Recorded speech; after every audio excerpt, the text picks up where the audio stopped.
Daylight Time. At 6:14 a.m. Central Daylight Time, Doppler radar indicated thunderstorms producing heavy rain across the warned area. Between 0.5 and 1 inch of rain has fallen. The expected rainfall rate is 2 to 3 inches in 1 hour. Additional rainfall amounts up to 1 inch are possible in the warned area. Flash flooding is ongoing or expected to begin shortly. Hazard, flash flooding caused by thunderstorms. Source, radar. Impact, flash flooding of small creeks and streams, urban areas, highways, streets, and underpasses, as well as other poor drainage and low-lying areas. Some locations that will experience flash flooding include Nashville, Madison, Hendersonville, Mount Juliet, Goodlettsville, Forest Hills, Oak Hill, Belle Meade, Lakewood, Pegram, Bellevue, Old Hickory, Hermitage, Berry Hill, Whites Creek, Bells Bend, and Green Mill. Turn around. Don't drown when encountering flooded roads.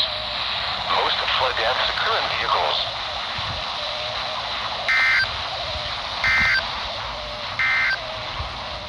Here is the forecast for Hickman. Oh.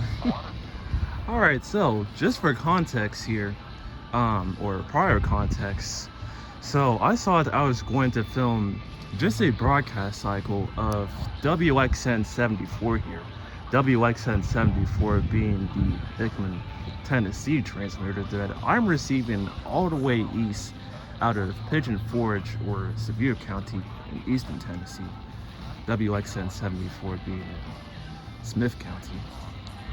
Yeah, I thought I was going to film just a broadcast cycle of WXN74 when somehow this flash flood warning comes in for Davidson County, which WXN74 has.